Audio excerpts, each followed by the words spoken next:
Listo. Ahí está. Recording in progress. Listo. Ya está. Muy buenos días, ¿no? Bien, jóvenes, vamos a desarrollar en esta oportunidad ¿ya? La práctica número, bueno, el seminario de biología, ¿ya? Y en el seminario de biología vienen, muy buenos días, jóvenes. Buenos días, buenos días. Le envié el PDF, no sé, me pidieron. Les envié el PDF de rabia, ¿ya? Y el PDF de, si no me equivoco, muy buenos días, sobre eh, principios sobre calidad alimenticia, creo, no me acuerdo bien. ¿Ya? Muy buenos días. Entonces, no sé quién tiene ¿cómo se llama? Eh, El PDF que envié, ojalá. No, yo le envié a unos alumnos y ellos tienen que reenviarles a ustedes, ¿no? ¿Ah? Entonces,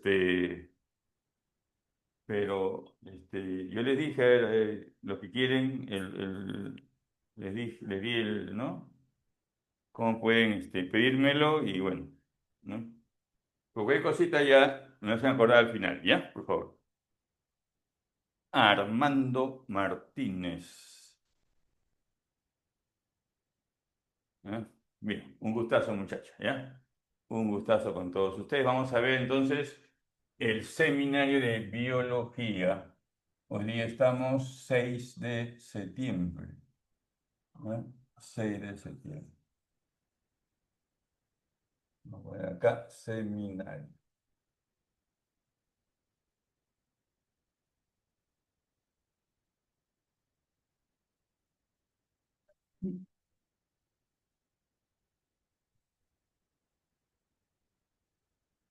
¿Ya? Seminario. Y ahí está, el seminario Bonex. ¿Ya? Vamos a trabajar la primera pregunta, dice así, ¿ya? Dice así, un biólogo celular está estudiando una célula y observa que tiene una gran cantidad de mitocondrias, pero carece de cloroplastos. ¿Cuál es la conclusión más probable que el biólogo celular pudiera obtener sobre esta observación? Es una célula animal que realiza la fotosíntesis, que dicen ustedes en la pregunta número 1. ¿Puede ser verdad una célula animal que realice la fotosíntesis? Es falso, ¿no? Falso, claro. El animal no realiza fotosíntesis. Es una célula vegetal que no realiza respiración celular. ¿Qué es lo que quiero yo encontrar? ¿No? Dice, estoy estudiando una célula. Ya, yo quiero una célula, pero ¿qué de especial tiene esta célula? Esta célula dice tiene mitocondrias. ¿Ya? Tiene mitocondrias. ¿Qué es lo que no tiene? No tiene cloroplastos. ¿Ya? Entonces, si no tiene cloroplastos, quiere decir que estoy hablando de una célula animal. Porque la célula animal tiene mitocondrias y no tiene cloroplastos. Entonces, donde dice célula vegetal, fuera. En la B dice, es una célula vegetal que no realiza respiración celular. Es una célula vegetal que realiza tanto fotosíntesis como respiración celular. Aún más, ¿esta célula animal es eucariota o procariota? ¿Qué dicen ustedes? ¿Eucariota o procariota? ¿Qué dicen jóvenes? ¿Ah? ¿Es eucariota? Eucariota. Entonces la procariota sale. La procariota sale. Y mira cómo he ido, ¿no?, eliminando alternativas hasta llegar a la respuesta. ¿Ya? Entonces la respuesta de la 1 es letra D. La 1 es letra D. Eh, A ver, una célula animal que realiza una intensa respiración celular para producir energía. Porque dice acá, un biólogo celular está estudiando una célula que observa que tiene gran cantidad de mitocondrias. ¿Sí? ¿Cómo se llama la célula animal que tiene gran cantidad de mitocondrias? Muchas mitocondrias. ¿Cómo se llama esa célula? Esa es una célula de tipo muscular. Es un miocito. ¿Cuál es la característica del miocito? Que tiene muchas mitocondrias y por tanto generan mucha energía. ¿No? ¿Está claro? Que de una u otra manera hay que llegar, ¿no? ¿Ya? Llegar a la clave, ¿no? Entender un poco más cuando uno realiza la pregunta, cuando uno desarrolla la pregunta, uno va alcanzando nueva información, o más información, o completar la información. Vamos a ver a la pregunta número 2, ¿ya?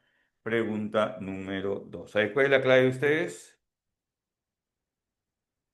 En la pregunta número 2 dice así: el modelo de mosaico fluido describe la membrana plasmática como una estructura dinámica.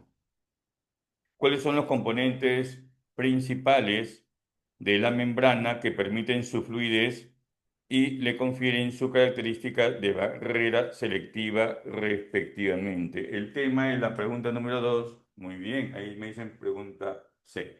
¿Cuál es el tema de la pregunta número 2? ¿Cuál es el tema de la pregunta número 2? El tema de la pregunta número 2 es la membrana, ¿ya? La membrana plasmática, a la cual también se le llama plasmalema. También se le llama plasmalema, ¿ya? Listo, esa es la membrana plasmática. Bien, en la pregunta número 2 dice lo siguiente, ¿no? Dice que el modelo del mosaico fluido describe la membrana plasmática. Entonces acá te está hablando, ¿no? Del modelo que adopta la membrana. A ese modelo se le llama el mosaico fluido. El mosaico fluido. ¿Bien? Listo. ¿Qué más dice? ¿Cuáles son los componentes principales de la membrana que permiten su fluidez? Entonces te está hablando de la fluidez. ¿Ya? ¿Quién es el componente de la membrana, ¿no? Responsable de la fluidez? Y te dice también que permite su fluidez y le confieren su característica de barrera selectiva, ¿no? Entonces, hablamos también de la barrera selectiva. ¿Mm? Listo. Bien. Entonces, acá. Fluidez involucra movimiento. Y el componente de la membrana que se mueve es el fosfolípido.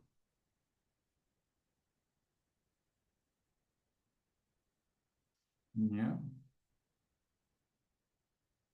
Y las proteínas son responsables de la barrera selectiva porque actúan como canales. ¿Ya? Tenemos acá la proteína canal. ¿Mm? Digamos que resumiendo o tratando de un poco llevar, ¿no? la solución de la pregunta, ¿no? hacia lo que quiere el autor.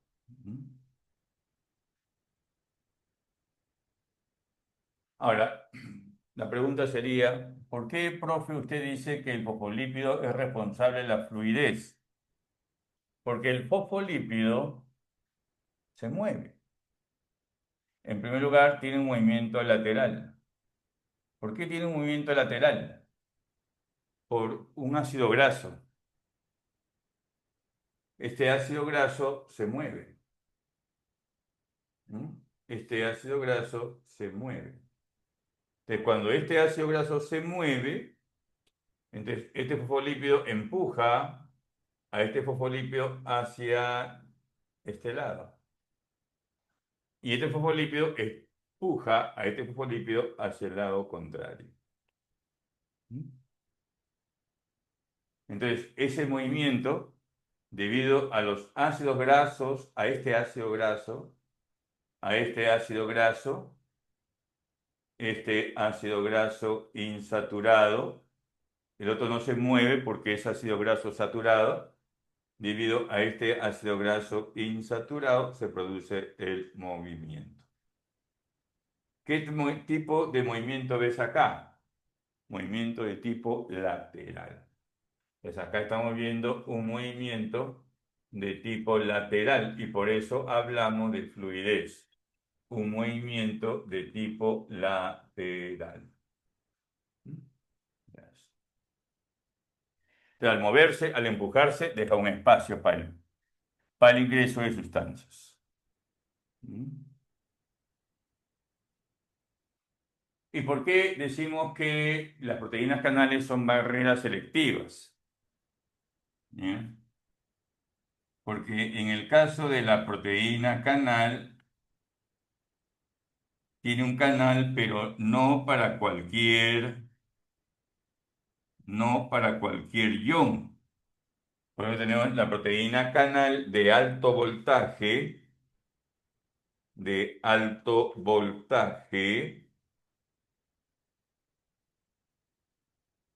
del ion sodio. ¿Mm? Entonces, esta proteína canal de alto voltaje del ion sodio solamente deja pasar sodio, nada más. ¿Mm? Entonces, acá tenemos la proteína canal de alto voltaje. ¿Bien? Y cuando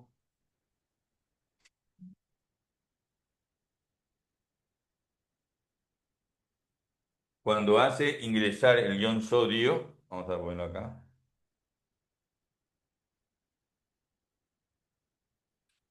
cuando hace ingresar al ion sodio, vamos a ver acá,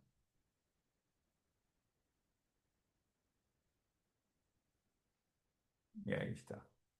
Cuando hace ingresar al ion sodio, o cuando se abre esta proteína canal, solamente ingresa ¿quién? El ion sodio, nada más. Solamente ingresa el ion sodio, nada más. Nada. No ingresa por ahí el potasio, por ejemplo. Solamente ingresa el ion sodio. Entonces, estamos hablando de una barrera selectiva. Por eso, en este caso, las barreras selectivas las generan, por ejemplo, la proteína canal y la fluidez, el fosfolípido, por el movimiento lateral. ¿Han entendido?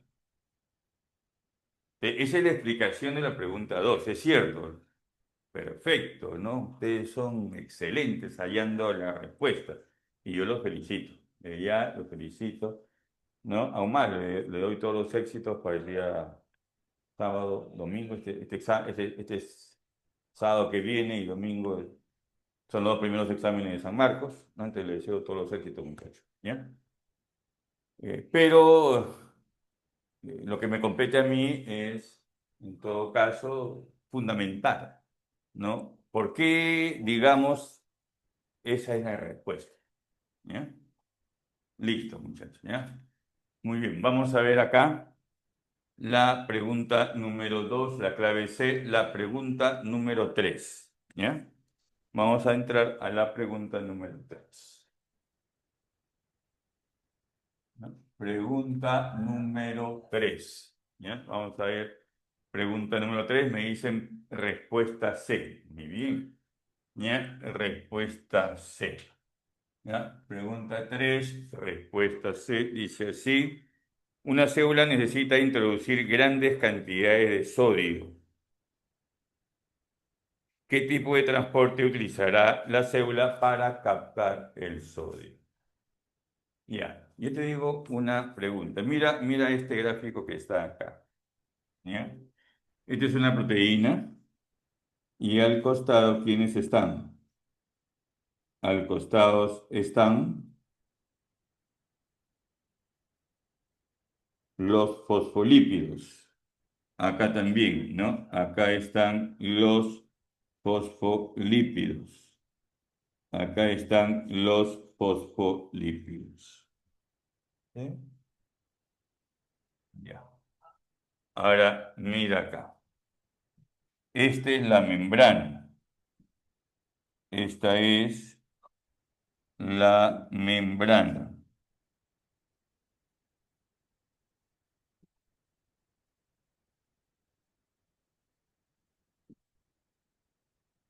Esta es la membrana.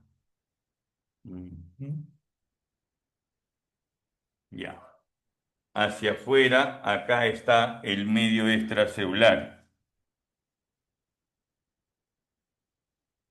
Y acá está el medio intracelular.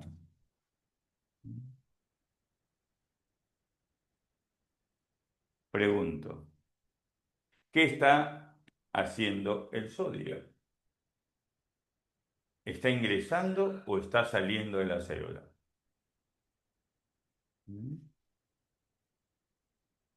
A ver, no escucho, no escucho, digo, no leo. A ver, miren el gráfico, ¿ah? Miren el gráfico, está ingresando. Muy bien. Está ingresando. ¿Por dónde está ingresando el sodio?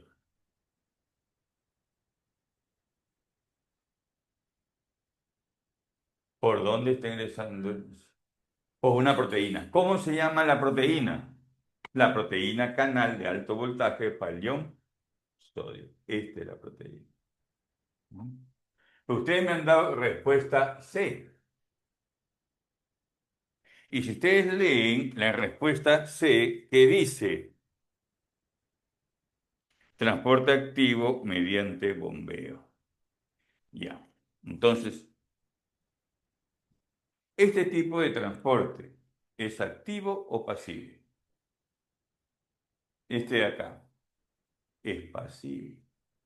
Este no es un transporte activo.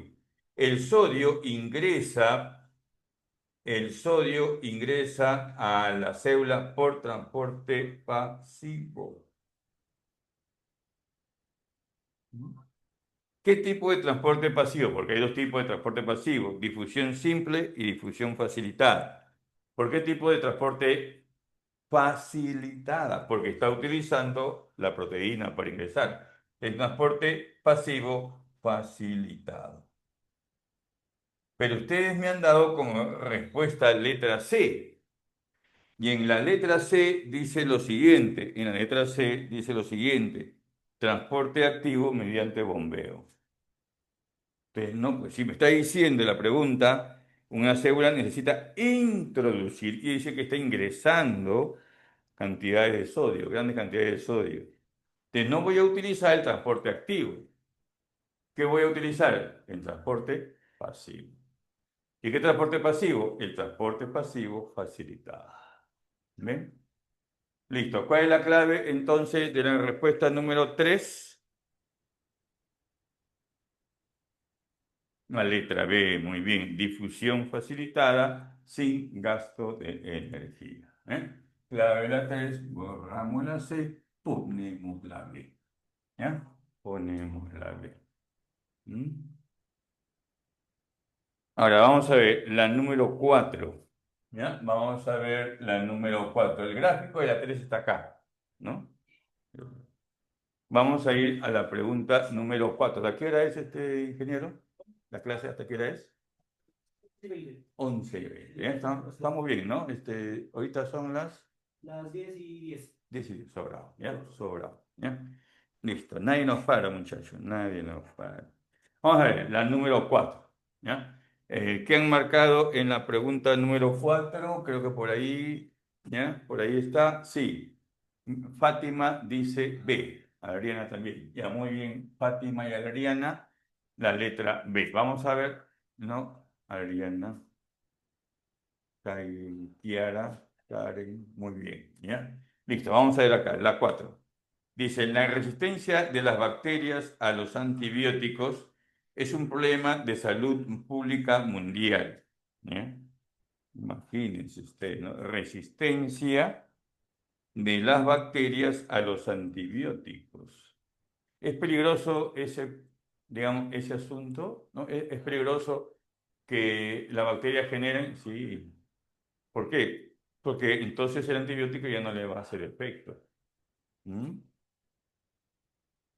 La C, por ahí dice la C, con sin interrogación, vamos a ver. Por ahí Emily me dice la C, ¿no? Claro, eso es un problema, ¿no? Es un problema. Y entonces aparece acá un asunto, ¿no? Enfermedades, ¿no? Que se vuelven difíciles de tratar. ¿Por qué? Porque las bacterias generan resistencia a los antibióticos. Ahora, acá dice lo siguiente, ¿no? La resistencia de las bacterias a los antibióticos es un problema de salud pública mundial. Y eso ha hecho de que los que trabajan en la industria farmacéutica vayan generando antibióticos más potentes, de mayor alcance. ¿Eh? Pero lamentablemente, bueno, felizmente las bacterias son procariotas.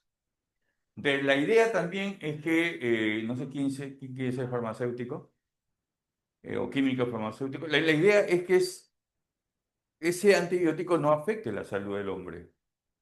¿Entendido? Y muchas veces cuando uno consume un fármaco para bacterias, esa es la idea, ¿no? Que no afecte la salud humana, porque nosotros no somos procariontes, nosotros somos eucariontes. El problema se da cuando la enfermedad es causada por hongos o por protozoarios, donde ahí sí el problema es grande, ¿no? Porque, imagínate, este, ese antibiótico es para un eucariota y también nos puede afectar. Pero no deja de lado tampoco el asunto de que existen microorganismos, existen bacterias que se vuelven tan resistentes, no logran vencer, ¿no? Digamos, la acción del, del fármaco que obliga a producir fármacos de mayor fortaleza, de mayor acción, y esto en algunos casos sí afecta a la salud del hombre. Sobre todo por lo que es cantidad, ¿no? ¿Ustedes saben cuántas pastillas diarias debe consumir una persona que ha sido diagnosticada con tuberculosis? ¿Cuántas? No mucho, 16 mucho. 11. Pero 11 de manera diaria. Entonces, ¿a qué conclusión llegamos, no? Ahora el asunto es que esa bacteria, no, ese fármaco no lo vas a tomar en tu casa. Lo tienes que tomar en la posta, en el centro de salud. Claro, y eso va a afectar definitivamente el hígado, los riñones. Wow, 4 pastillas al día es fuerte. Ahora imagínate 11. ¿Mm? Es por eso que la tuberculosis no se puede curar. O sea, no se puede controlar, digamos. Sí se cura, pero no se puede controlar. Ujú. Porque las personas generalmente se cansan. 11 pastillas todos los días.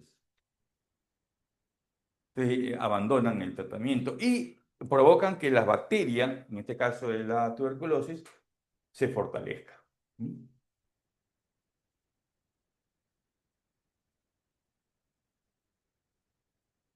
Sí, puede afectar la visión. Claro que hay su protocolo, ¿no? O sea, te tienes que tomar las pastillas, 11 pastillas de manera diaria. Pienso que luego debe haber un periodo en el cual, no, ya eso ya depende del protocolo, no sé si hay un descanso, cuánto tiempo, ya eso, ese protocolo lo hacen en la posta, ¿no? Pero obvio, no tantas pastillas diarias, definitivamente va a afectar, ¿no? Va a afectar. Bien, pero eso es lo que hay para la tuberculosis. Ahora mira lo que dice, ¿eh? La resistencia de las bacterias a los antibióticos es un problema de salud pública mundial. ¿Qué fuerza evolutiva podría explicar de manera natural este fenómeno? dejando de lado la transferencia de genes. Entonces, acá este problemita te está indicando lo siguiente, ¿no? Te está indicando en la pregunta número 4 que las bacterias pueden desarrollar resistencia a los antibióticos.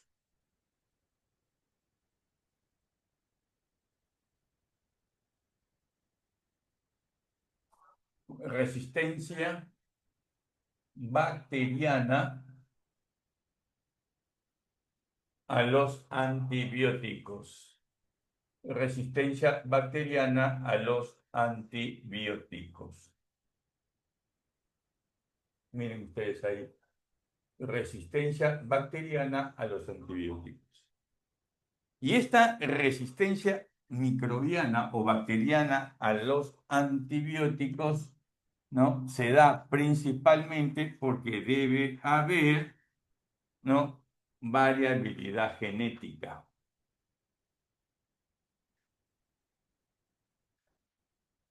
¿Y por qué digo eso? ¿Quién descubre la penicilina? A ver, ¿quién descubre la penicilina? Alexander Fleming. Claro. Y cuando Fleming descubre la penicilina junto con otros científicos o médicos, le dan premio Nobel. ¿Por qué? Porque consideraron que era, digamos, eh, un descubrimiento que solucionaría el problema de las infecciones bacterianas. Y se solucionaría el problema de las infecciones bacterianas a nivel mundial. Y le dieron, tome señor, su premio Nobel. ¿Mm? Y luego, con el tiempo, empezaron a aparecer bacterias resistentes a la penicilina. Entonces, aparecieron lo que se llaman bacterias penicilina resistentes o resistentes a los beta-lactámicos, porque el compuesto químico de la penicilina es el beta-lactámico. Y entonces, la penicilina, que en un momento era solución, luego ya no lo era. Para ciertas bacterias, para ciertas infecciones bacterianas, ya no lo era. Y eso se llama resistencia a los antibióticos. ¿Por qué? Porque tiene que haber habido una especie de variabilidad genética. Y la pregunta dice, ¿no? ¿Cuál es la principal causa de la variabilidad genética? Y acá te dice la transferencia horizontal de genes. La transferencia horizontal de genes.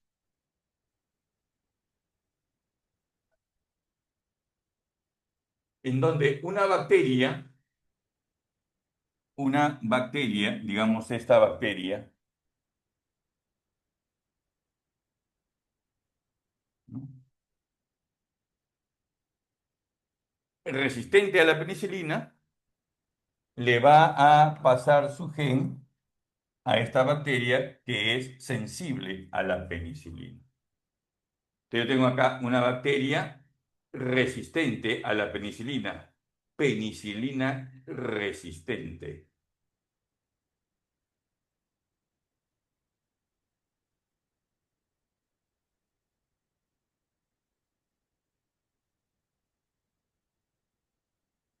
Le va a pasar su gen de resistencia a la penicilina a una bacteria que es sensible a la penicilina.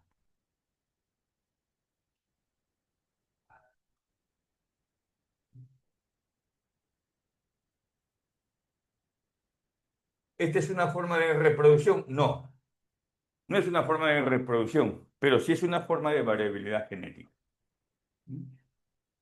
Entonces, para esto, esta bacteria tiene que ser F+, y esta bacteria tiene que ser F-. ¿De quién es F+? La que tiene el pili. Entonces, a través de este pili, a través de este conducto, esta bacteria le transmite su gen de resistencia a la penicilina a la F-. Entonces, a este fenómeno se le conoce con el nombre de conjugación. Conjugación. donde un gen resistente a a la penicilina va a pasar por esta estructura llamada el pili a una bacteria sensible a la penicilina que luego de recibir este fragmento de ADN se va a convertir en bacteria resistente a la penicilina. O sea, de sensible a resistente. Y eso se llama conjugación y ese es un caso de transferencia horizontal de genes. Pero la pregunta te dice lo siguiente, ¿no? ¿Qué fuerza evolutiva podría explicar de manera natural este fenómeno de resistencia a los antibióticos, dejando de lado la transferencia de genes? Entonces, la otra forma en que se pueda generar resistencia a un antibiótico es a través de la mutación. Y por eso la respuesta de la pregunta número 4, ¿cuál sería? Letra B. Pero lo dejo en segunda instancia. ¿Por qué? Porque generalmente las mutaciones no son viables. Generalmente las mutaciones son inviables, ¿no? O sea, ¿qué es una mutación inviable? Cuatro veces, ¿no es cierto? ¿Qué es una mutación? ¿Por qué se dice que las mutaciones son inviables? Porque no generan éxito, sino generan muerte. ¿Me entienden? En San Marcos yo estaba en un laboratorio, bueno, antes de la pandemia, estaba trabajando en un laboratorio, se llama Laboratorio de Microbiología Molecular y Biotecnología. Sí, sí, un nombre espectacular también. Y ahí yo trabajaba con bacterias, porque yo soy microbiólogo. Entonces, uno de los experimentos era generar mutación en las bacterias. Entonces yo cogía, ¿no? Yo cogía una placa Petri y ahí sembraba mi bacteria. ¿Mm? Una vez que aparecían las colonias, ¿ya?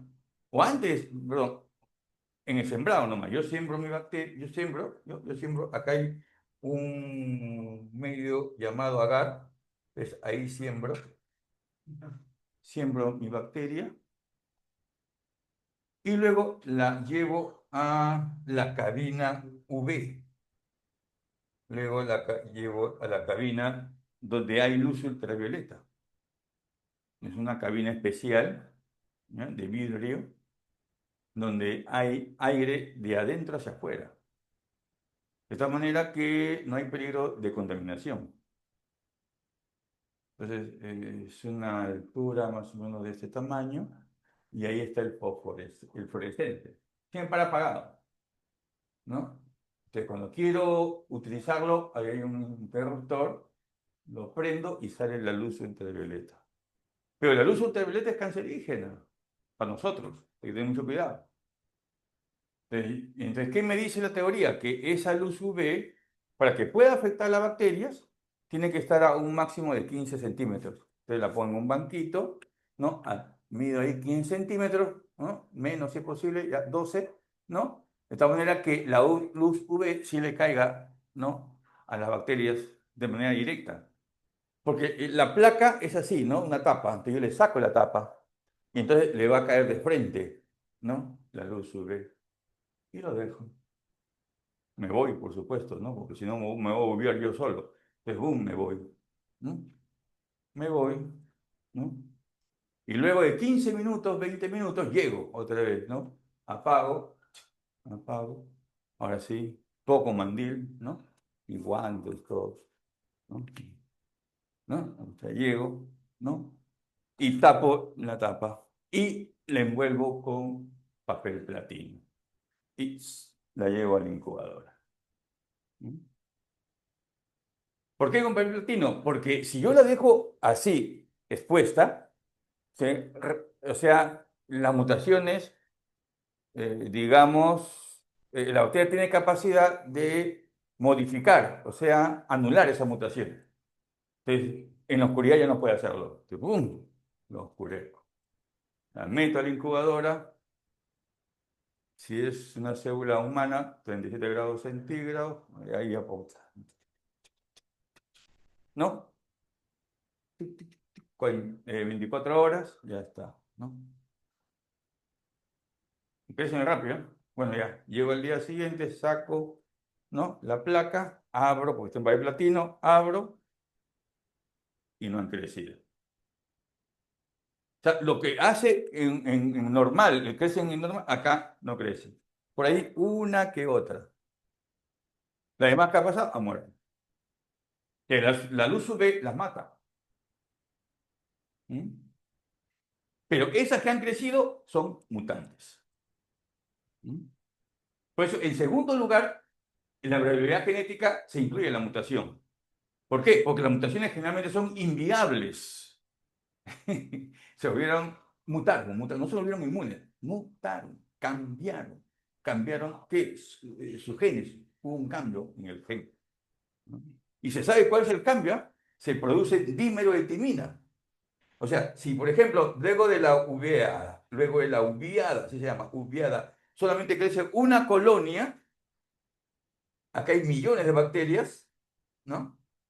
En el ADN de estas bacterias, yo saco el ADN, en el ADN de esta bacteria se produce el dímero de timina. ¿Qué es el dímero de timina? Cuando dos timinas de una cadena se juntan. Cuando dos timinas de una cadena se juntan. Y esa es la mutación que genera ¿qué cosa, jóvenes? Que genera ¿qué cosa? Que genera la luz UV cuando yo hago incidir sobre una placa de cultivo bacteriano. ¿Mm? Bonito es. ¿Mm? Bonito. Una cosa es lo que yo te cuento, así, ¿no? Otra cosa es llevarte al laboratorio, ¿no? Al sótano, porque ahí queda, ¿no? Y explicarte, mira, esto es lo que se hace, ¿no? Los biólogos hacemos esto. ¿Mm? Si a alguno de ustedes les gusta la biología, más o menos que tengas una idea, ¿no? Es que es un trabajo silencioso, ¿ya? Yo le decía a los muchachos, pero, vengan, yo los invito a donde yo estoy. Expliquen, díganle qué hacen en el laboratorio, ¿no?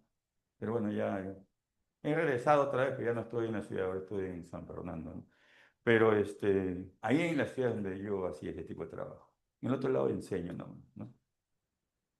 Pero si a alguien le gusta la biología, ya conocen, ¿no? Ya saben, ya me pasan la voz nomás, ya les puedo enviar unos PDF para que sepan un poco más, ¿ya? Listo, muchachos, ¿ya? Bueno, ahí tenemos la 4B, a ver, sí, sí, sí, ahí estoy. Este año, después de tiempo me llaman. Después de tiempo me llaman. ¿Qué ha pasado con otro profesor? No, ahí somos un equipo de profesores, ¿no? Estoy en el curso de biología celular y molecular, ¿no? Ahí me encontré con una alumna de la previa, ¿no? ¿Ya? Sí, ahí llegan, ¿ya? Pero no, un gusto, ¿no? Pues no hay ningún problema. Bien, jóvenes, ya han copiado todo. A ver, me salgo, ¿no? Me salgo. ¿Ya? Unos que van a tomar fotos. ¿Ya? Sí, sí, sí.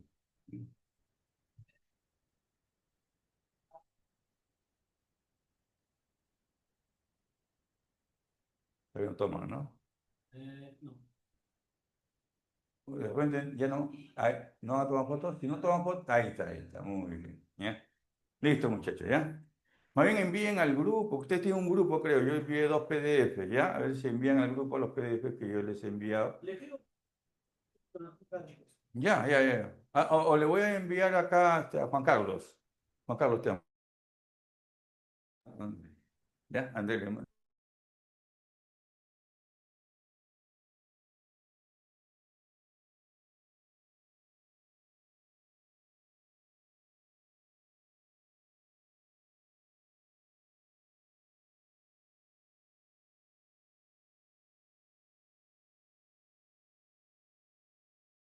muchachos, ya vimos hoy, ¿ya? ¿Ya? Para ustedes, ¿ah? Un gustazo, ¿ya? Listo, vamos a ver, ya, voy a borrar acá la pregunta. Ah, voy a hacer un seminario, voy a hacer un seminario de enfermedades. De repente por ahí les envío un PDF. A veces no te lo envían, un bandidos son. Ya, pero a ver, si hay uno ahí, te lo envío, ¿ya? Listo, muchachos, ya, listo. conozca por lo menos cómo trabajamos en San Marcos. Hay un PDF por ahí, voy a tratar de conseguir, ¿ya? Listo, muchachos, ¿ya? Te lo envío acá a André, ¿ya? André.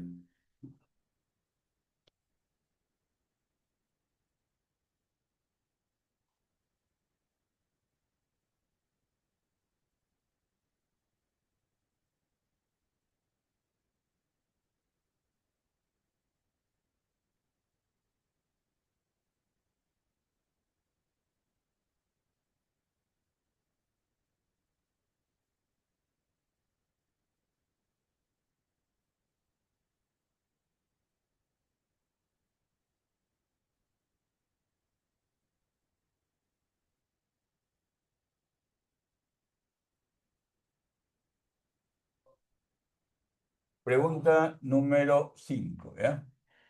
Pregunta número 5, a ver qué marcaron. Pregunta 5. 5, letra D. A ver, me están indicando 5D, ¿ya? ¿Todos? ¿Alguien diferente? No, ¿no? Dice acá, el estudio de la anatomía comparada. Este tema es evolución. Voy a ponerlo acá, ¿ya?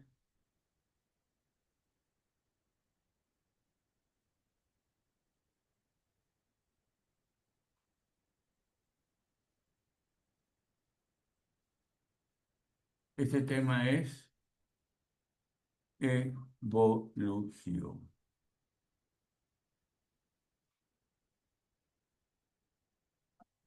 ¿Ya? Evolución.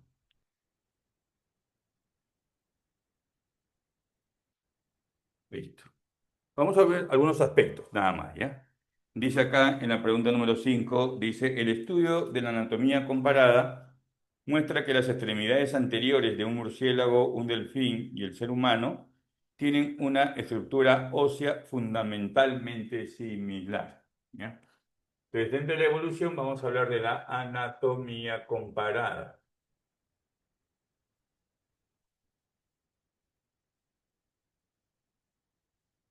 ¿Y qué estudia la anatomía comparada? Los órganos en diferentes organismos.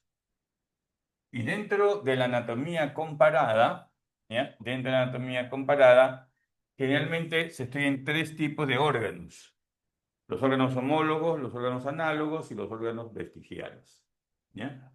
Entonces, en este caso, vamos a estudiar los órganos homólogos, ¿ya? Los órganos homólogos, ¿ya? Homólogos.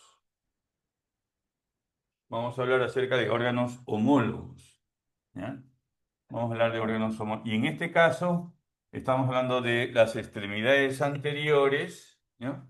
La extremidad anterior, vamos a hablar de las extremidades anterior, extremidad anterior, a ver, ¿de quién? De tres grupos de organismos. De un delfín, que en este caso esa extremidad anterior se llama aleta dorsal, del murciélago, que en este caso se llama el ala, y la extremidad anterior del hombre. Solamente que en la extremidad anterior del hombre no solamente hablamos del brazo, sino también del antebrazo, ¿no? Bien, ahí está. Ahora, ¿qué más dice la pregunta 5? Dice que tienen una estructura ósea fundamentalmente similar. ¿Cómo es así que tienen en la extremidad anterior de esos tres una estructura ósea similar? O sea, tienen la misma distribución de los huesos. A ver, en la extremidad anterior del hombre, esta que está acá, ¿cómo se llama este hueso?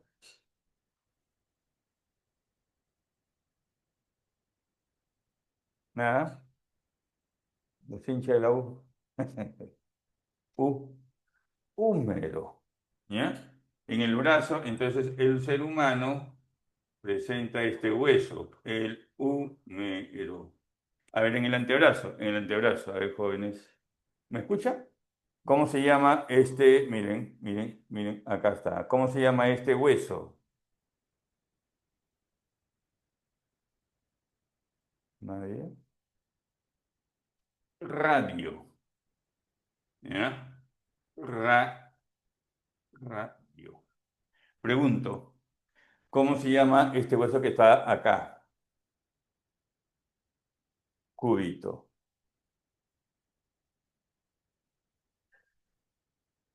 Tócate el codo.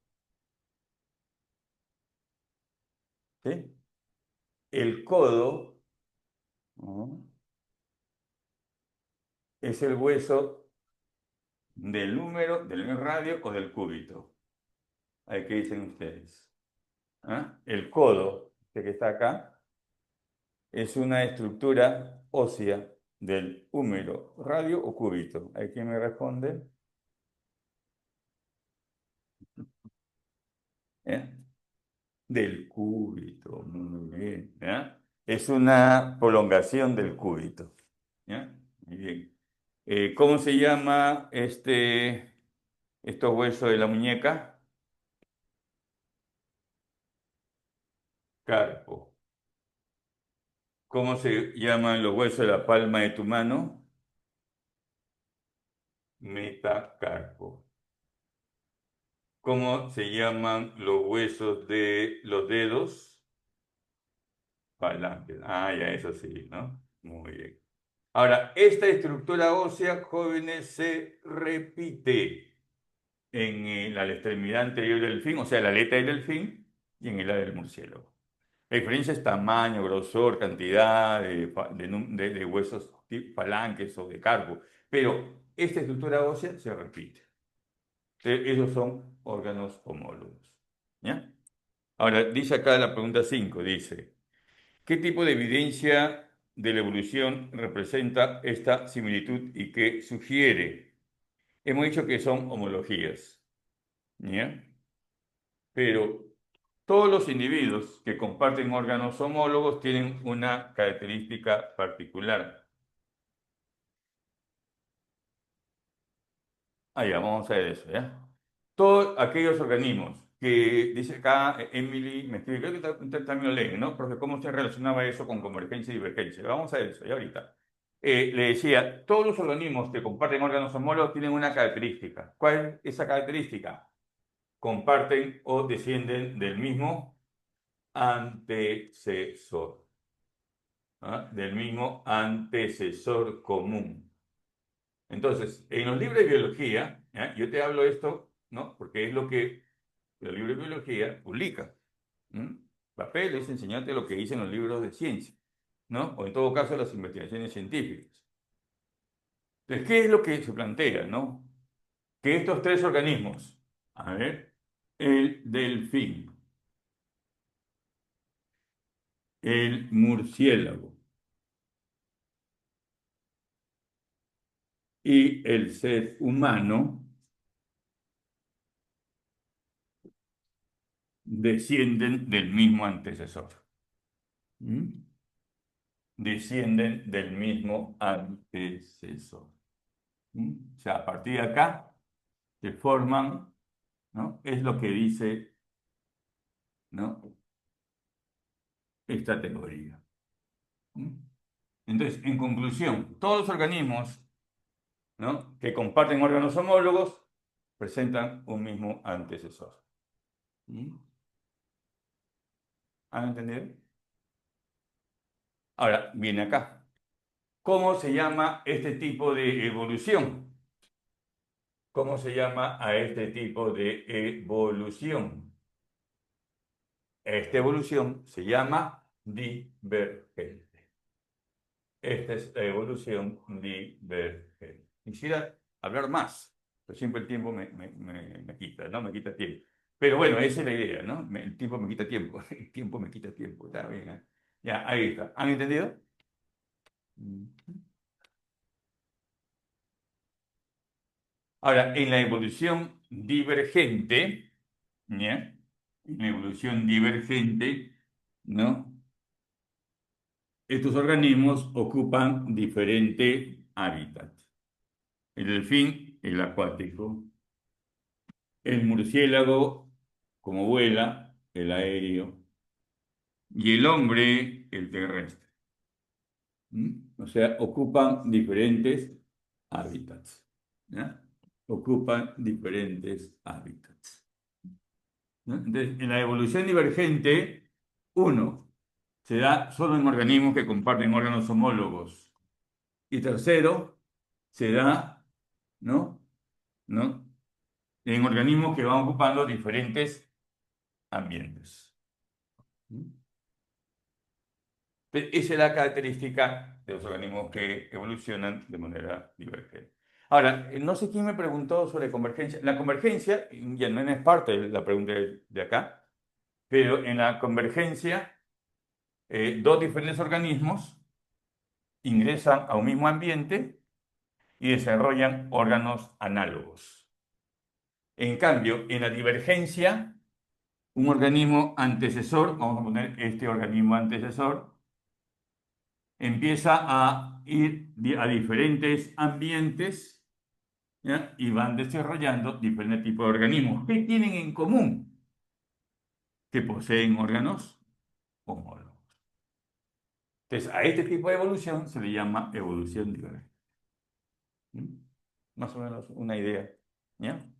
Una idea para ustedes. Bueno, pregunta número 5, letra D. ¿Ya? Vamos a ver la pregunta número 6. ¿Ya? Vamos a ver la pregunta número 6. ¿Listo? Bien. A ver, ¿qué dice la pregunta número 6? Vamos a ver por acá. Ya, dice así. El concepto biológico de especie se basa en la capacidad de los individuos de una población para reproducirse entre sí y generar descendencia fértil. La formación de nuevas especies, especiación, a menudo implica el desarrollo del aislamiento reproductivo precedido por el aislamiento geográfico. ¿Qué tipo de especiación se produce cuando dos poblaciones de la misma especie viven en áreas geográficas separadas y con el tiempo acumulan diferencias genéticas que impiden la reproducción si vuelven a encontrarse? Me dicen 6, letra D. Pero en esta pregunta hay varias cosas que uno puede mencionar. Primero, ¿no? Lo primero es lo que dice aquí, el concepto biológico de especie. Lo que yo les quiero compartir con ustedes es el autor. ¿Quién es el que indica, menciona, ¿no? Vamos a ver igualito, ¿ya? El concepto biológico, ¿no? ¿Ah? El concepto biológico, no es cualquier concepto, es el concepto biológico de especie. ¿Quién es el que propone y es el concepto más, digamos, aceptado actualmente? ¿Quién propone el concepto biológico de especie? ¿Ya? Uno de los biólogos que desarrollan la teoría sintética de la evolución. ¿Y quiénes son los autores que desarrollan la teoría sintética de la evolución? Dobzhansky, Simpson y Mayer. A ver, de esos tres, ¿quién propone el concepto biológico de especie? Ernst Mayr. Porque Dobzhansky era genetista. ¿Ya? Ernst Mayr. Él es el que publica sobre el concepto biológico de especie. ¿Ya? ¿Es bueno que lo conozcan? Claro, es bueno que lo conozcan. Por si acaso. ¿Ya? A ver, ¿qué más dice acá? Dice, el concepto biológico de especie se basa en la capacidad de individuos de una población para reproducirse entre sí y generar descendencia fértil. O sea, según Mayer, la especie es una población de individuos cuyos organismos se reproducen de manera natural y dejan descendencia fértil. Esa es digamos, el concepto biológico de especies para Mayer. ¿Mm? Ahora, dice luego que la formación de nuevas especies, especiación, a menudo implica el desarrollo de aislamiento reproductivo, perdón, precedido por el aislamiento geográfico. Entonces, el otro aspecto es el término especiación. Pregunto, ¿quién es el que propone este término? ¿Quién propone el término de especiación? A ver, otra vez, alternativas. Dobzhansky, Simpson o Mayer. Respuesta, Dobzhansky, Simpson o Mayer. Respuesta, Mayer. Ya, él no solamente plantea cuál es el concepto biológico de especie, sino explica a qué se debe la especiación. ¿Y qué es la especiación? La especiación es la formación de nuevas especies. Es la formación de nuevas especies.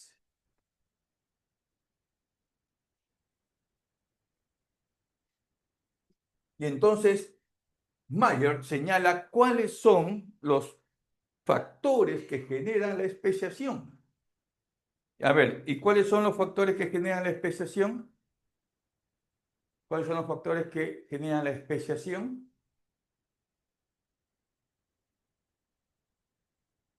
¿Cuáles son los factores que generan la especiación? ¿Mm? Yo, por ejemplo, tengo acá dos islas, ¿no? Dos islas. ¿Mm? Acá tengo la isla A y acá tengo la isla B. Y acá está el mar. Entonces, ¿cuál es la barrera? ¿No? ¿Cuál es la barrera acá? En este caso, muy bien, cielo. ¿Cuál es la barrera acá? El mar. Y en este caso yo estoy hablando de una barrera geográfica. De una barrera geográfica. Si alguna vez estas dos islas estuvieron juntas, o sea, estos dos bloques de tierra estuvieron juntos, y luego por el desplazamiento de las placas tectónicas se separan, y acá la separa el mar, entonces, esta es una barrera geográfica. Y eso fue lo que estudió Alfred Russel Wallace. Pues Alfred Russel Wallace se va a una zona, ¿no? De islas que se localizan, mira, acá está Indochina, ¿ya? Y acá hay varias islas, ¿ya? Acá hay varias islas, ¿ya? Y acá está Australia. Este es Indochina, o sea, Vietnam, y este es Australia, y acá hay varias islas. Y acá está el Océano Pacífico. Acá está el Océano Pacífico. Y él estudia estas dos islas, esta isla A y esta isla B, donde la barrera es el mar. Entonces, la primera barrera es la barrera geográfica. Ahora, producto de este aislamiento, ¿ya? Se da luego, ¿no? la barrera reproductiva. Se desconocen sexualmente. Y luego la barrera genética, donde ya estos organismos ni siquiera tienen forma de unir sus gametos, ni siquiera de manera artificial. porque ya el óvulo no reconoce al espermatozoide. Entonces, hay diferentes barreras. Y la barrera tiene que ver con aislamiento. Entonces, acá hablamos primero de aislamiento geográfico, aislamiento reproductivo y aislamiento genético. ¿Quién propuso esto? Este señor, Ernst Mayr. Y debido a eso, dice que se da un tipo de especiación. A este tipo de especiación, ¿ya? A esta especiación le llamaron especiación alopátrica. Esto se llama especiación alopátrica. ¿Ya? Alopátrica. Cuando por medio está la barrera geográfica en primer lugar. Ahora, Alfred Russel Wallace acá estudia qué cosa? Insectos. Para ser más claro, acá estudia mariposas.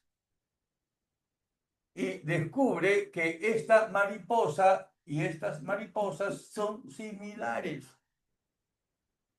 pero de diferente color. O sea, similares estructuralmente, pero de diferente color.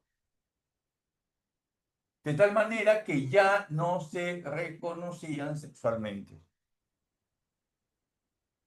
Y ese fue el trabajo de Alfred Russel Wallace. Acá aparece la mariposa A y acá aparece la mariposa B. Una amarilla y otra verde, claro. Pero que de acuerdo a los estudios se dice que anteriormente pertenecían a una misma especie.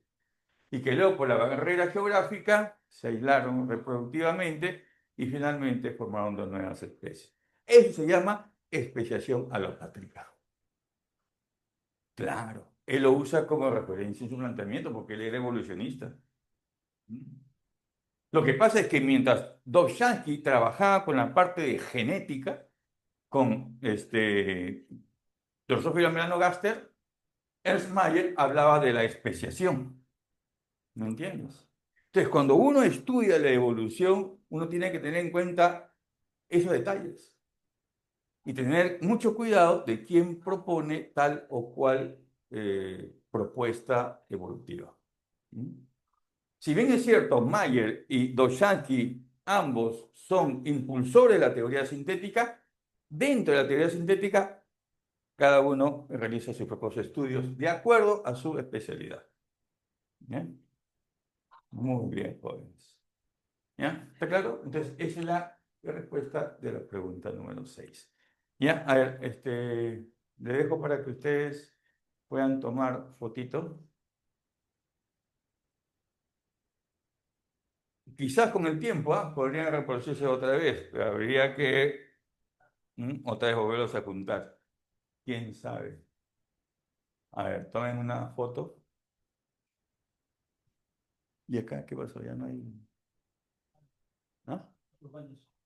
No te creo. Sí, no sabía decirlo. No sé, de la cero. Te apuesto que acá también hay un ambiente igual que acá. Ahí está. Apuesta.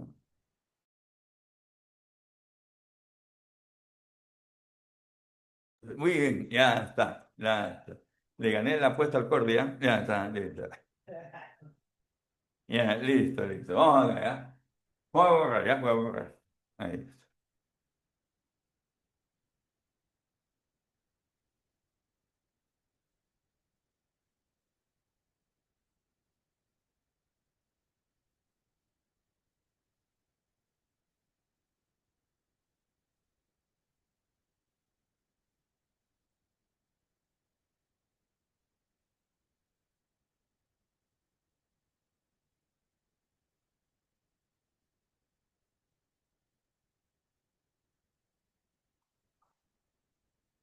Bien, vamos a ver la pregunta número 7.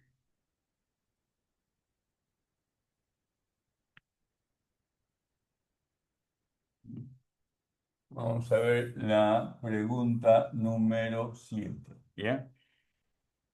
Dice así, las giberelinas. Entonces vamos a hablar, ¿ya?, de las llamadas fitohormonas.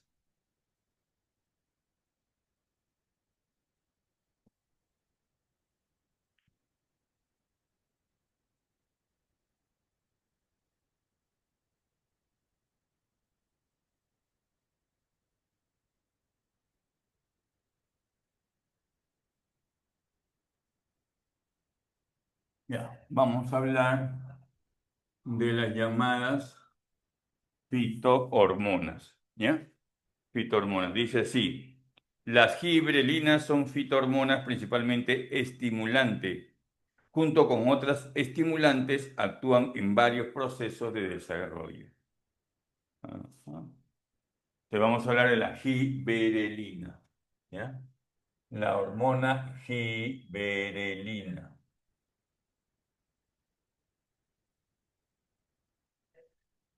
¿ya?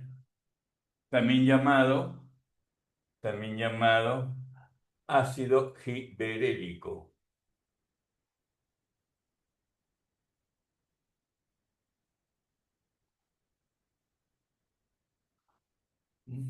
O sus siglas en inglés, GA.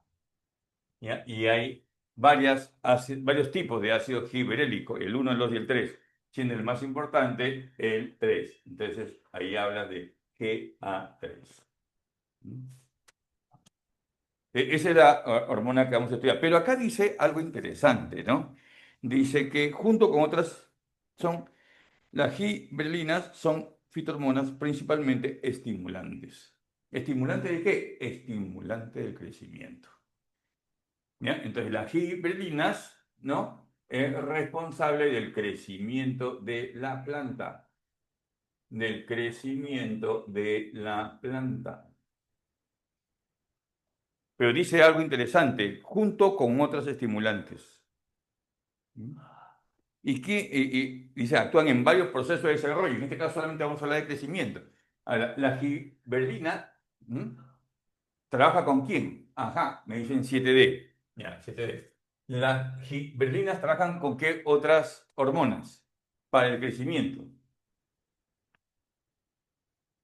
A ver, ¿quién es responsable? O sea, aparte de la giberelina, ¿quién más es responsable que la planta crezca? La auxina, o también llamado ácido indolacético,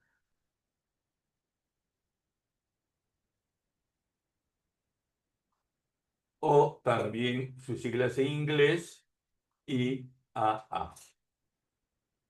También es responsable de qué? Del crecimiento de la planta. Y otra hormona responsable del crecimiento, otra hormona responsable del crecimiento, jóvenes, otra hormona responsable del crecimiento, aparte de la giberelina y la auxina, la llamada citocinina. ¿Mm? También es responsable del crecimiento. ¿Ya? Cuando yo tengo tres hormonas que actúan juntas para que la planta crezca, a este fenómeno, ¿cómo se le llama? A este fenómeno, ¿cómo se le llama? A este fenómeno se le llama, ¿ya? Cuando tres hormonas actúan juntos para que la planta crezca, a este fenómeno se le llama sinergismo. Sinergismo. El sinergismo es cuando tres, en este caso en particular, cuando tres hormonas se juntan para que la planta crezca. ¿Mm? Y ese dato te lo escribe San Marcos en su boletín. ¿Mm? Hay que tener cuidado, ¿no? Te dice acá lo siguiente, ¿no? Las giberelinas, ¿ya? Son fitohormonas principalmente estimulantes, junto con las otras hormonas estimulantes o junto con las otras estimulantes, actúan en varios procesos de desarrollo, sobre todo crecimiento. ¿Cuál es su principal función en la semilla? Entonces te dicen, ¿cuál es la función de las giberelinas en la semilla? Específicamente en la semilla. Giberelina, ¿no? Giberelina. ¿Cuál es la principal función en la semilla? Después la respuesta, induce la dormancia de la semilla, promueve el envejecimiento y la caída de la semilla.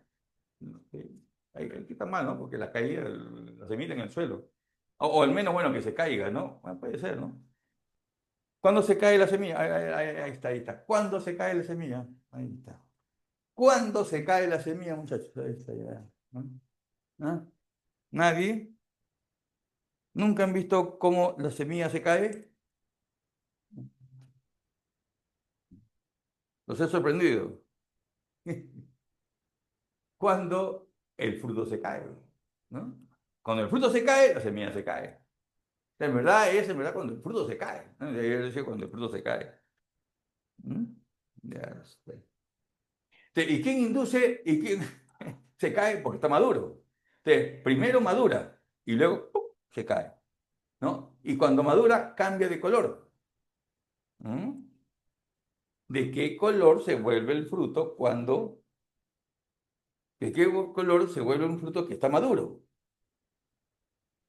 Por ejemplo, el melocotón, ¿no? ¿De qué color se vuelve cuando está maduro?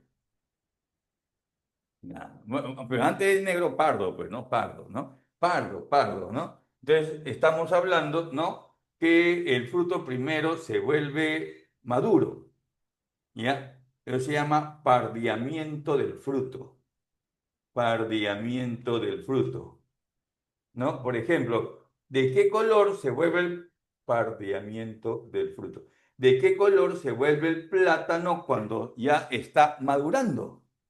Cuando ya madura, ya está. No, amarillo es cuando está fresco, ¿no? Pero ya cuando está maduro, negro, no sé por qué tienen con el negro. Ya, pues está bien, se vuelve negro al final, ¿no? Pero primero se vuelve pardo y luego negro. Está bien, marroncito. Que se llama pardeamiento del fruto. Pregunta de examen de admisión. ¿Cómo se llama la hormona responsable del pardeamiento del fruto? Ya está. Pues ejercicio, ¿sabes? Chamán.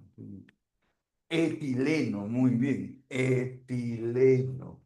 El etileno es responsable de pardeamiento del fruto. Entonces, una vez que el fruto ya, dormancia quiere decir que no germina. ¿Ya, Sebastián? Ahora, una vez que ya se vuelve pardo, el fruto, ¡pum!, se cae. ¿No? Y eso se llama abscisión. Entonces, la caída o abscisión del fruto también involucra la caída o abscisión de la semilla, pues, ¿no? Pero no, normalmente no sea la caída de semilla, caída o abscisión del fruto, o abscisión del fruto. Y pregunto, ¿quién es responsable de la abscisión del fruto? Así que, sí, abscisión del fruto. ¿Quién es responsable de la abscisión del fruto? El haba, muy bien, el ácido abscis. Perfecto, muchachos. ¿No? La persona tiene respuesta, pues, ¿no? Solamente que aprovecho la alternativa. ¿Ya? Listo, ya está. ¿Quién inhibe la germinación de la semilla? ¿Ya? ¿Quién inhibe la germinación de la semilla? El haba también. Acá también inhibe la germinación de la semilla. Inhibe la germinación de la semilla. ¿Eh? Ahí está. Inhibe la germinación. Evita que germine. ¿Quién rompe la dormancia y estimula la germinación de la semilla? La giberelina. Mira, acá dice rompe la dormancia. ¿Qué es la dormancia? Viene de dormir. ¿Ah? La dormancia viene de la palabra dormir, dormancia. ¿Ya? O sea, rompe la inhibición de la germinación. Y además, ¿qué más dice acá? Promueve la germinación de la semilla. Luego que rompe la dormancia, empieza la germinación de la semilla, ¿ya? De la semilla.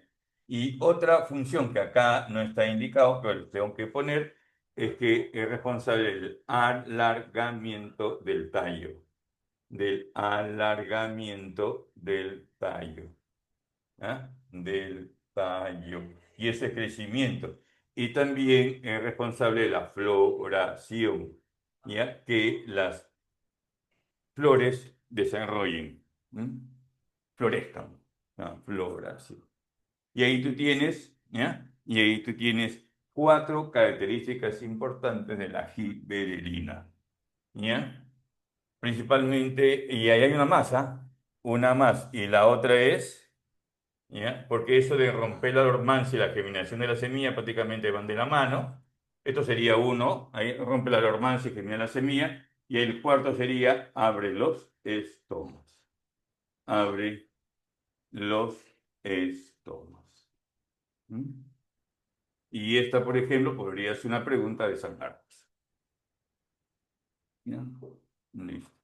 En el caso del etileno, pardeamiento del fruto, ¿ya? De frutos. Y también hojas. La hoja no se vuelve parda, la hoja se vuelve amarilla. Pardeamiento de frutos, lo voy a poner acá. Pardeamiento de los frutos. Y el otro viene a ser, en el caso de la hoja, es amarillo. De verde pasa a amarillo, entonces se dice amarillamiento de las hojas. ¿Ya? Y el amarillamiento de las hojas, inmediatamente se cae. Amarillamiento de las hojas. ¿No? De las hojas. Y una vez que el fruto se vuelve pardo y una vez que la hoja se vuelve amarilla, ¿se da qué cosa? Se da la caída o abscisión de hojas y frutos. ¿Ya? De hojas y frutos. De hojas y frutos. ¿Mm? Y la otra función acá es que el haba cierra los estomas. Cierra los estomas.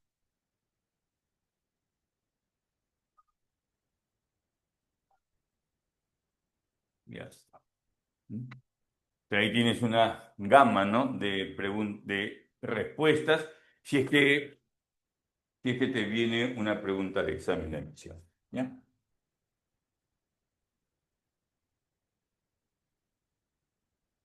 Listo. 7, letra D. ¿Ya? 7, letra D. Y vamos a la pregunta número 8. Pregunta número 8. Hasta aquí me dicen que es la clase hasta las 11:30, ¿no? 11:30, campeón. ¿No? ¿Hasta aquí es la clase? 11:20, perdón. Ah, 11:20, me quedan 12 minutos. La dormancia es cuando la semilla no germina, ¿ya? Está inactiva. 8B, dicen. 8B, vamos a ver. 8, letra B. ¿Ya? Vamos a ver la 8B. Dice así. Un científico desea propagar una planta en el laboratorio a partir de un pequeño fragmento de la misma. Para garantizar que la planta pueda regenerarse por completo, ¿qué tipo de tejido debe hallarse en el fragmento de dicha planta y por qué? ¿Mm? Que yo tengo una planta y yo quiero regenerarla. O yo quiero que desarrollar otra plantita a partir de un pedacito de esa planta.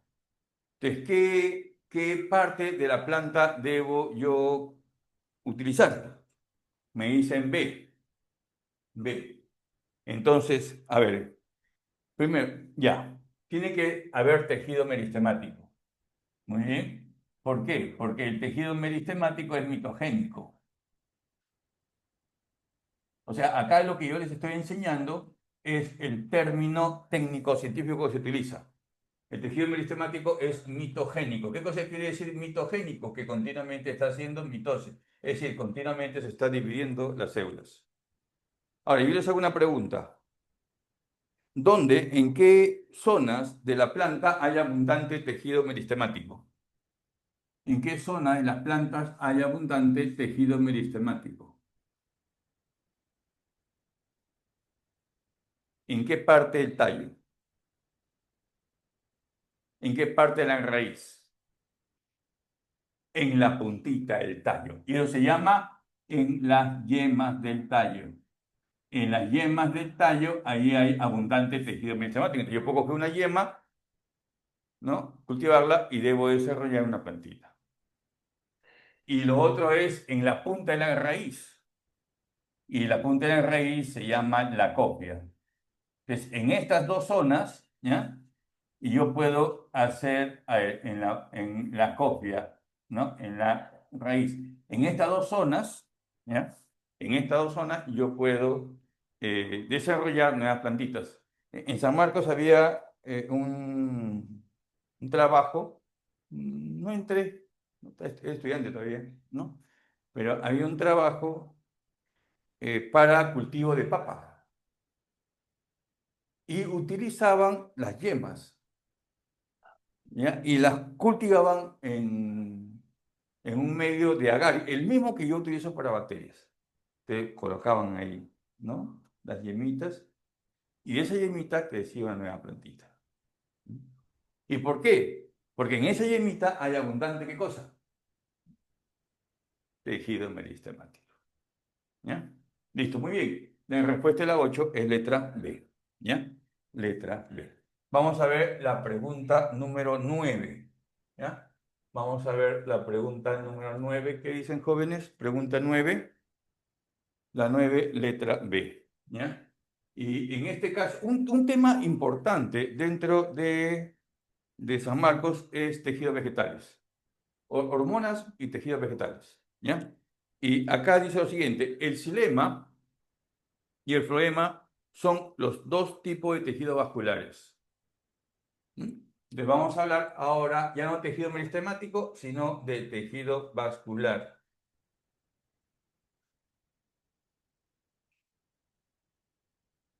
Tejido vascular. ¿Mm? Entonces dice acá, el xilema y el floema son los dos tipos de tejidos vasculares en las plantas. Entonces acá tenemos xilema por un lado y floema por el otro. ¿Ya? Entonces son los dos tipos de tejidos vasculares. ¿Ya? Son los dos tipos de tejidos vasculares, tanto el xilema por un lado y floema por el otro. ¿Está? No son los dos tipos de tejidos vasculares. Ahora, ¿quién me pide la pregunta? Ambos transportan savia al fluido circulante. En ambos podemos hallar fibras de esclerénquima que refuerzan su estructura. Con respecto a ello, sabemos que el floema presenta un camino llamado bidireccional. Entonces, estos transportan savia. ¿Cómo se llama la savia que transporta el xilema? Inorgánica. Y esta savia inorgánica contiene principalmente agua y sales minerales. El floema, ¿qué tipo de transporte, qué tipo de savia transporta? La savia orgánica. Y la savia orgánica es principalmente azúcares. ¿Cuál es el azúcar de la savia orgánica de las plantas? O elaborada, muy bien. Ah, ya, muy bien, muy bien. Vamos a ver la 8.6, ¿ya? Pero acá, ¿no? Acá, vamos a ver, no la vi, no vi, recién estás diciendo la pregunta. Pero bueno, ya. ¿Qué azúcar se transporta en la savia orgánica? Se transporta la sacarosa. ¿Ya? Se transporta la sacarosa. ¿Ya? Ahora, mira acá. ¿Ya? Con respecto a ello, sabemos que el floema presenta un camino llamado bidireccional. ¿Por qué el transporte de la savia orgánica? ¿Por qué el transporte de la savia orgánica es bidireccional? Porque la sacarosa que se elabora en las hojas baja a la raíz. Pero también puede subir, por eso es bidireccional. En cambio, el transporte en la savia inorgánica es unidireccional, porque el agua pasa de la raíz a las hojas. ¿Ya? Por eso es unidireccional. Y la respuesta por eso es B, transporta agua y sales minerales desde la raíz a las hojas, por eso es unidireccional. ¿Ya? Ahora me dicen la 8 porque no puede ser C, tejido parénquima. Ya. El parénquima se divide, pues acá me dice, ¿no? En la 8 me dice, para garantizar que la planta pueda regenerarse, o sea, que pueda hacer mitosis. La pregunta es, ¿el parénquima hace mitosis?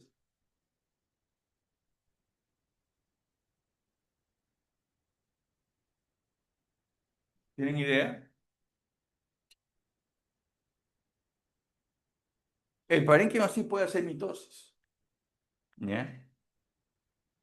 Pero muy, digamos, en casos muy raros, ¿ya? No sé si ustedes han visto el callo en un árbol, ¿ya? El callo en un árbol. Yo tengo acá un árbol y le han hecho un corte. Y acá aparece un tejido deforme, sin forma, ¿ya? Es el callo. Ujú. Pero ahí, ¿quién se divide? El parénquima. El problema es que esta forma de división es solamente para tapar espacios, pero no para regenerar una planta completa, lo que sí sucede con el tejido meristemático. ¿Ya? Por eso no puede ser la letra C, ¿no? La letra C. Bien, listo. Ya está. ¿Ya? Bueno, vamos a ver la número. Ya, esto se llama callo, ¿ah? ¿Ya? Lo voy a poner acá. ¿Ya? Esto es callo. ¿Ya?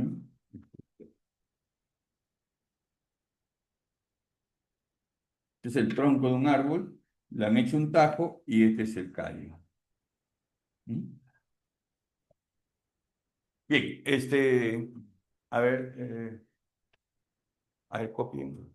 No, o mejor dicho, tómenle foto, tómenle foto. A ver, un ratito. Ya, ahora sí, ¿ya? Uy, un ratito, un ratito. Está feo, está feo, está feo. Esto de acá está feo. Ya, ahí está. Ya, tómenle foto, muchachos.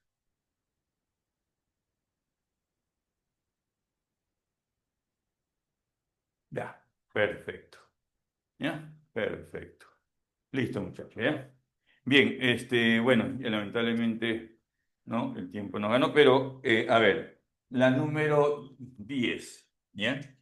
Entonces acá lo voy a colocar, ¿ya? La número 10, ¿ya? Vamos a ver acá que dice, han marcado clave, está fácil, ¿no? La número 10, letra B, claro, porque acá te dice, ¿en qué fase la mitosis se encuentra la célula? Dice, un biólogo observa al microscopio una célula vegetal en división y nota que los cromosomas se han alineado en el plano ecuatorial, o sea, en el centro. ¿En qué fase de la mitosis se encuentra la célula? Metafase. ¿Y qué evento la caracteriza? Caracterizada por el alineamiento de los cromosomas en la placa metafásica. Muy bien, 10, letra B.